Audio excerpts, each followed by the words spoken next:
আমি অনেক আগে একটি ঘটনা শুনেছিলাম। ঘটনাটি ছিল এইরকম যে একজন খুনি বান্দা ৯৯টি খুন করে একটি ইমামের কাছে যায়, মসজিদের ইমামের কাছে। তখন সেই ইমামের কাছে যায় সেই খুনি বান্দাটি বলল, পাপী বান্দাটি বলল যে, হুজুর আমি জীবনে ৯৯টি খুন করেছি। তো আমি কি আল্লাহর কাছে চাইলে তওবা করে ফিরে আসতে পারবো বা আল্লাহ কি আমাকে ক্ষমা করবে?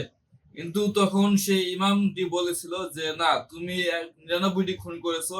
এর চাইতে বড় গুনাহ আর হতে পারে না। তো এরকম একটি কথা সে বলেছিল।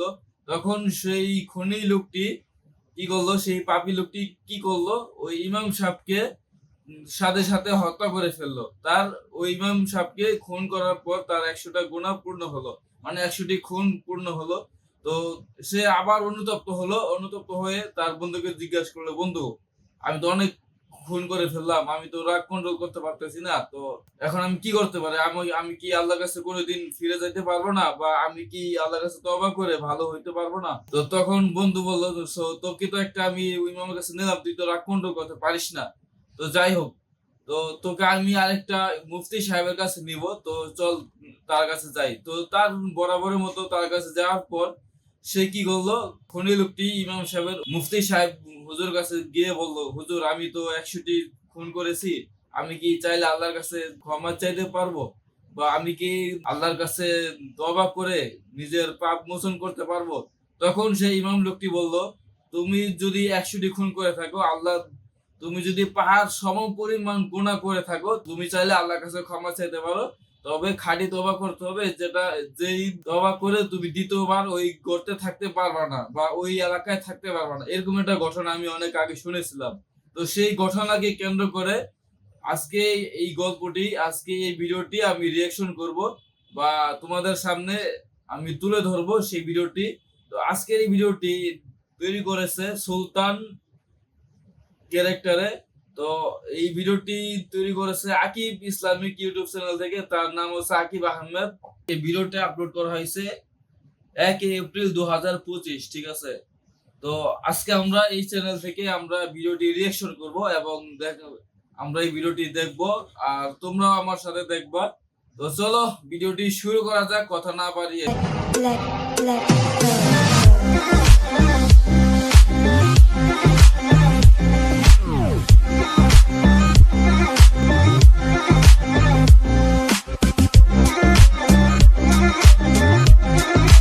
ওয়ান টু থ্রি, লেটস গো।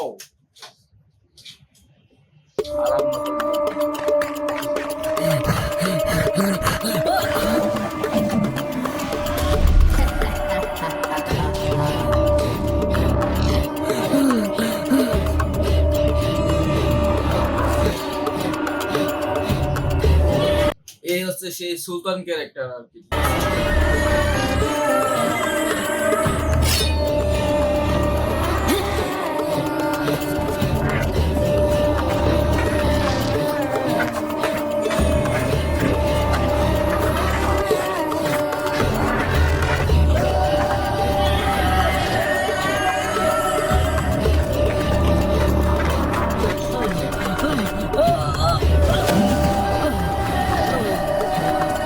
কিরে, তোকে এখন বাঁচাবে কে?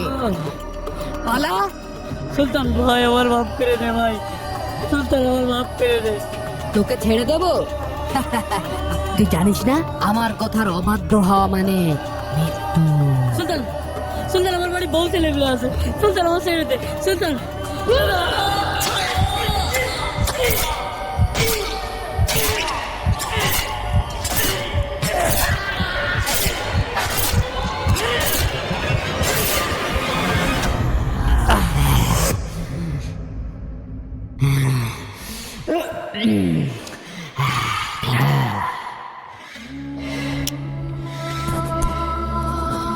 বস, এটা দিয়ে আপনার ৯৯টা মার্ডার হলো।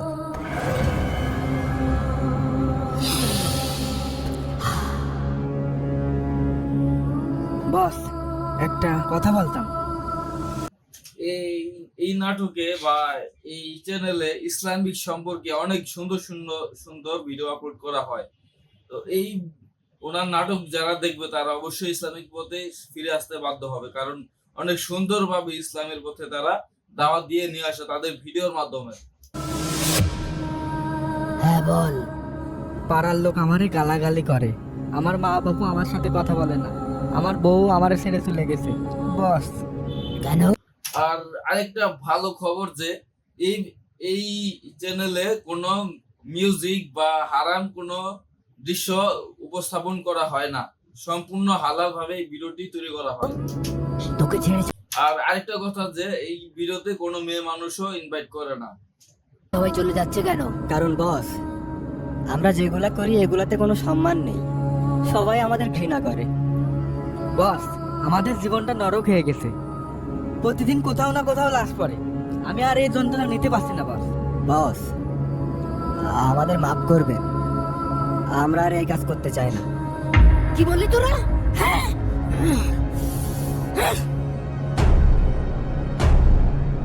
তোরা কাজ করতে না চাইলে আমি আর তোদেরকে জোর করছি না, কিন্তু শেষবারের মতন আমার একটা কাজ করে দিবি। জি বস, বলেন। এই লাশটা গর্তে ফেলে দে। পারবি? পারবো। যা গর্তে ফেলে দে আই।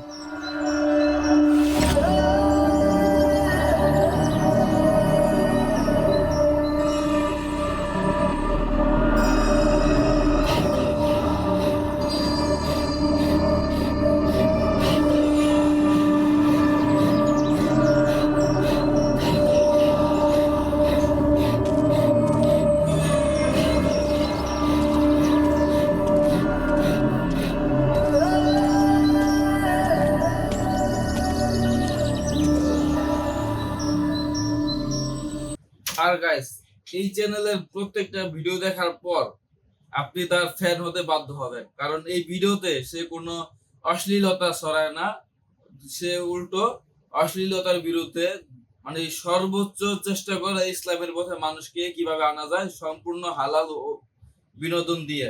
ঠিক আছে,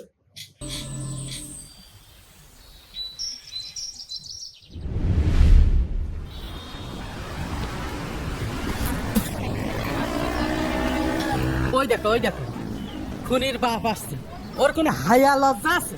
বুক ফুলিয়ে রাস্তায় ঢ্যাং ঢ্যাং করে ঘুরে বেড়াচ্ছে।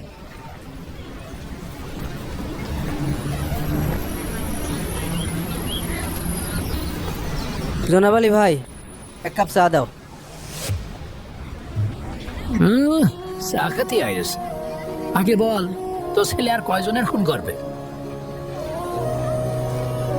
তোর ছেলের জন্যই আমাদের এই গ্রামটাই নষ্ট হয়ে গেল, কোনো লোক শান্তিতে বসবাস করতে পারছে না। খুনির বাপ হে কি সুন্দর এখানে বসে রয়েছে, তোমার লজ্জা করে না?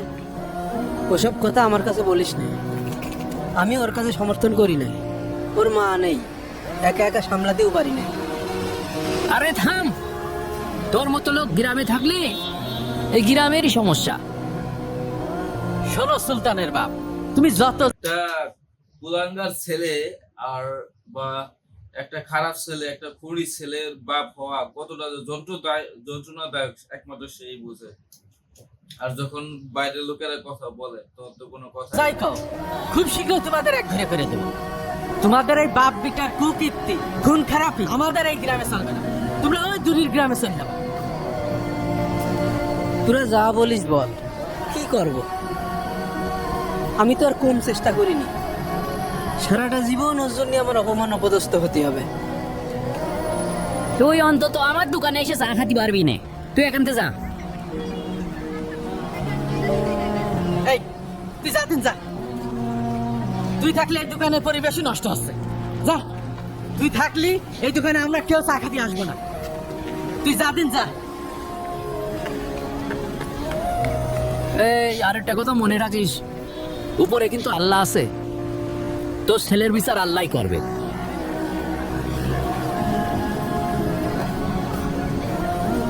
বুঝলে সাত্তার, এইসব লোকের সমাজে কোনো সময় ঠাই দেওয়া যাবে না।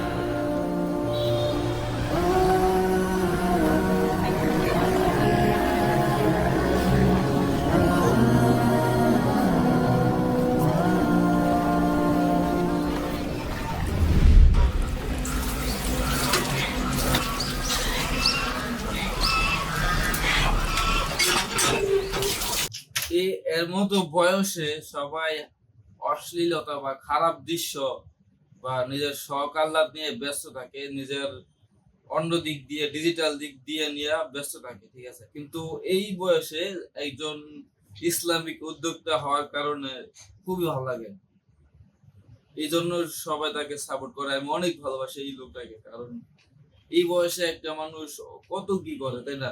কিন্তু এই হারাম পাপের দিকে লিপ্ত থাকে, কিন্তু এই সময় এই লোকটা ইসলামের দিকে চলে গেছে, খুবই ভালো একটা বিষয়। আবার কত সুন্দর দাঁড়িয়েও লাগছে। কিরে সুলতান, আজকে দিয়ে কয়টা হলো? 99টা, আর মাত্র একটা বাকি। জানিস, আজকে চায়ের দোকানে গিয়েছিলাম, লোকজন আমাকে অনেক অপমান করলো, আমাকে দোকান থেকে বের করে দিল। একজন খুনির বাবার সাথে কেউ চা খেতে চায় না। তুই যদি এই খুন খারাপই না ছাড়িস, আজকে আমার বাড়ি থেকে বের হয়ে যাবি। তোর যদি এতই সমস্যা হয়, তুই এই বাড়ি ছেড়ে বেরিয়ে যা, আমি বেরোবো কেন? দেখ, আমি তোর জন্ম দিয়েছি, আমি তোর বাবা, কিন্তু তোর জন্য রোজ রোজ এই পুলিশি ঝামেলা, লোকজনের অপমান আমার আর ভাল লাগে না সুলতান। শুধু তোর কারণে এর আগে আমি 10 মাস জেল খেটেছি। এই মানসিক যন্ত্রণা আমি আর নিতে পারছি না। তাহলে কি চাস? তুইও মরতে চাস? আমার এই দায়ের আঘাতে তুইও মরতে চাস? হ্যাঁ, খুন কর, ওই দাদি আমার গলাটা কেটে ফেল। তোর শততম খুনের সংখ্যা আমাকে দিয়েই পূর্ণ কর। আমার মতো খুনি ছেলের বাবা হয়ে বেঁচে থাকার চেয়ে মরে যাওয়া অনেক ভালো। তাহলে তুইও মার। বাপকে হত্যা করতে গেলে তো গায়ে বাজবে, তাই না? সবাইকে খুন করে গেলে বাপকে তো সহজে খুন করা যায় না।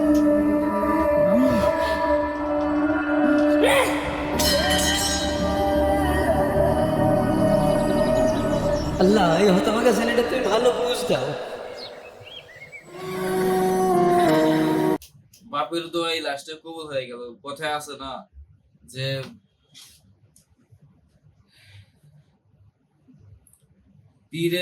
তীর মিস হতে পারে, কিন্তু বাপের দোয়া সন্তানের জন্য কোনোদিন মিস হয় না।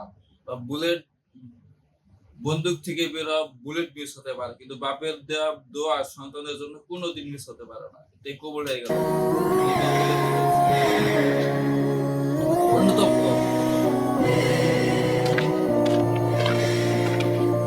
এই সে তার বন্ধু।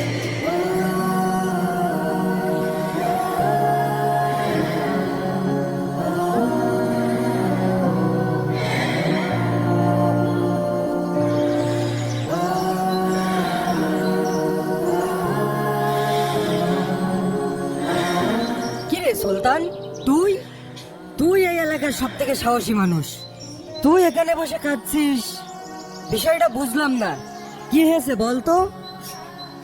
বন্ধু, আমি মানুষ না, আমি শয়তান। আমি আমার এই হাত দিয়ে 99 জন মানুষকে হত্যা করেছি। আমার এই পাপের কোনো ক্ষমা নেই, এই জন্য এই সমাজের প্রত্যেকটা মানুষ আমাকে ঘৃণা করে। হ্যাঁ, তুই ভুল করেছিস, এটা সত্য। মানুষ তোকে ঘৃণা করলেও মহান আল্লাহ তাআলা অনেক দয়ালু। আল্লাহ তাআলা তোকে নিশ্চয়ই ক্ষমা করবে, যদি তুই মন থেকে তওবা করিস। তোর কি মাথা ঠিক আছে? আমি 99 জন মানুষকে হত্যা করেছি এই নিজ হাত দিয়ে। আল্লাহ কেন আমাকে মাফ করবেন? তাও ঠিক, কিন্তু সামনের গ্রামে একজন ইমাম আছে, চল তোকে ওখানে নিয়ে যাই। উনি যদি তোকে তওবা করতে বলে, তুই তওবা করে দিস। হ্যাঁ, চল চল চল।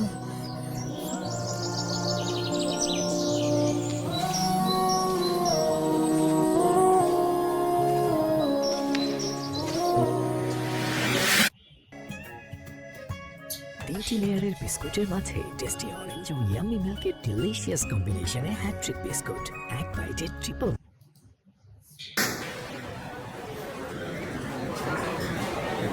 হুজুর, আসসালামু আলাইকুম। ওয়ালাইকুম আসসালাম।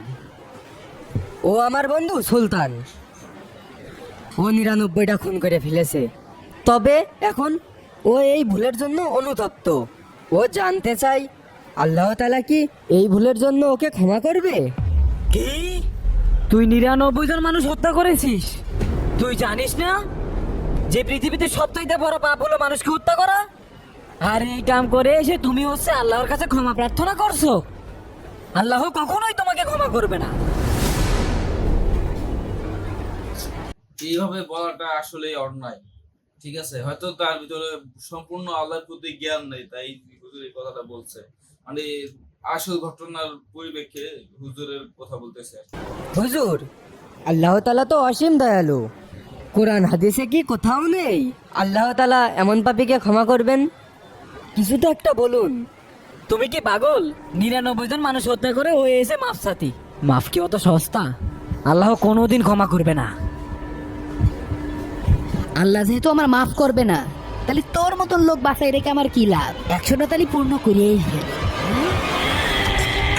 এই যে মানে এই কথা হইছে যে আল্লাহ যেহেতু আমার ক্ষমা করবে না, ওর কথার অনুযায়ী আমাকে যেহেতু ক্ষমা করবে না, তাহলে তোর মতো লোক আমার দরকার নেই, তোকেও মেরে ফেলে আবার 100টা পূর্ণ হয়ে গেল। ঠিক আছে, যেহেতু ক্ষমা করবে না, তাহলে ভালো ভালো হয়ে কি লাভ? ওই ধারণা থেকে ওই লোকটাকে ফোন করে।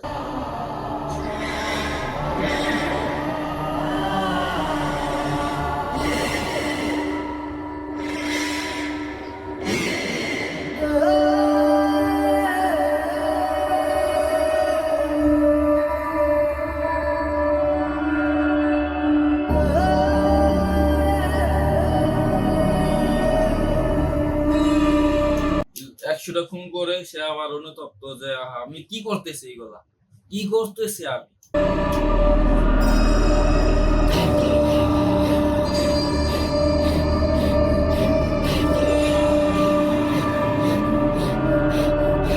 সুলতান, তুই এটা কি করলি?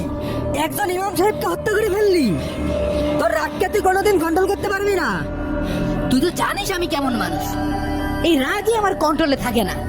তার মধ্যে হুজুর আবার এরকম উল্টো পাল্টা কথা বললো, মেজাজ গরম হয়ে গেছে, দিছি হান্দায়। আমি তোর সাথে থাকতে পারবো না। তোর সাথে থাকলে আমাকে পুলিশ ধরে নিয়ে যাবে। তুই ভাই থাক। বন্ধু বন্ধু, যাস যাস নে, শেষবারের মতন আমার একটা সুযোগ দে। আমাকে অন্য কোন একটা হুজুরের কাছে নিয়ে চল। আমি এই বন্দি জীবন থেকে বের হতে চাই। আচ্ছা ঠিক আছে, চল। চল চল।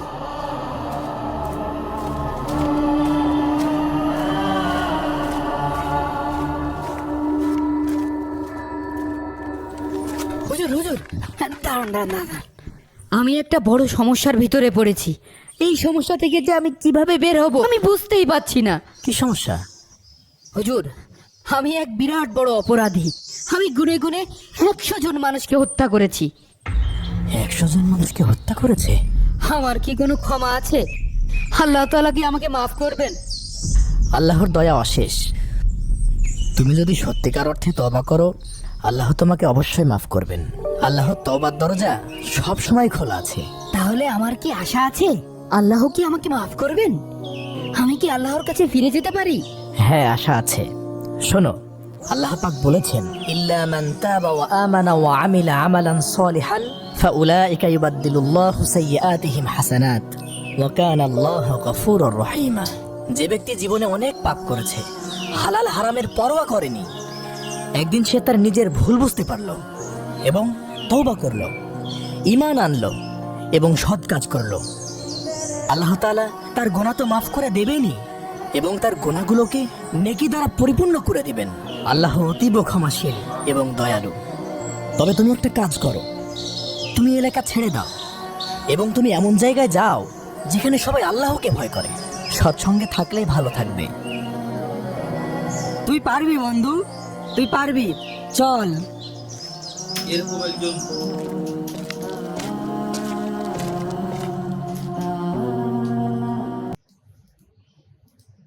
এরকম একজন বন্ধু সাথে থাকাটা খুবই প্রয়োজন। ঠিক আছে, এরকম একজন বন্ধু থাকা অনেকটাই প্রয়োজন, অনেকটাই। যে দুঃসাহস, তাহলে ভালো থাকিস। সময় সাহস যোগায়। দেখা হবে ইনশাআল্লাহ। ঠিক আছে বন্ধু, দোয়া করিস। শুধু তাই নয়, এই ভিডিওতে দেখবেন লাস্টের দিকে, ভিডিওর মাঝখানে তো হাদিসের কোরআনের কথা বলে, কিন্তু লাস্টের দিকে ভিডিওর সম্পর্কে বা ইসলামের সম্পর্কে মেসেজ দিয়ে যায়।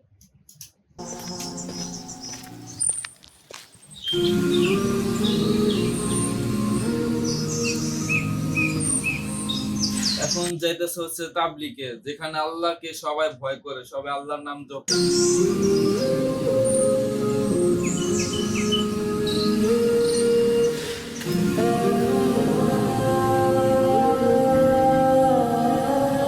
আলো? এ কিসের আলো?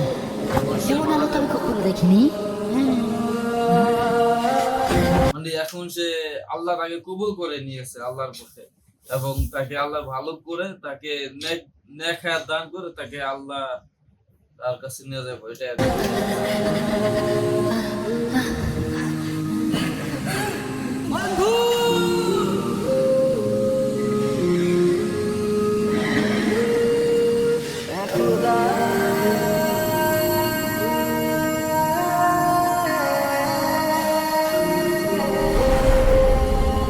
আজরাইল এসে জানটা কবজ করে নিয়ে গেল। খুব সুন্দর ভাবে বর্ণনা করছে। বুঝছেন? বলুন হে আমার বান্দারা, যারা নিজেদের উপর অত্যাচার করেছো, তোমরা আল্লাহর দয়া থেকে নিরাশ হও না, নিশ্চয়ই আল্লাহ সমস্ত গুনাহ ক্ষমা করেন। সূরা আল জুমার 53 নম্বর আয়াত। কত সুন্দর ভাবে বুঝাই দিল, তাই না? মানে প্রত্যেকটা ভিডিও তার ওই কোরআন থেকে বা হাদিস থেকে নেওয়া। তো যাই হোক গাইস, তো তোমরা যারা অনেক বেশি পাপ করে ফেলেছো, তারা চাইতেছো পাপের থেকে আল্লাহর রাস্তায় ফিরে আসার জন্য, তারা চাইলে ভিডিওটি দেখতে পারো এবং আল্লাহর পথে ফিরে যেতে পারো। আল্লাহ কোনো বান্দাকে নিরাশ করে না, তা তো তোমরা এই ভিডিও দেখেই বুঝতে পারলা। সো যাই হোক, আজকের এই ভিডিওটি তোমাদের কাছে কেমন লাগছে সেটা কমেন্ট করে জানাও, এবং ভিডিওটি ভালো লাগলে লাইক করে শেয়ার করে পাশে থেকো, এবং আমার এইরকম আরো ভিডিও পেতে আমার চ্যানেলটিকে সাবস্ক্রাইব করে পাশে থাকা বেল আইকনটি বাজিয়ে দিও। সবাই সুস্থ থাকো, ভালো থাকো, আল্লাহ হাফেজ।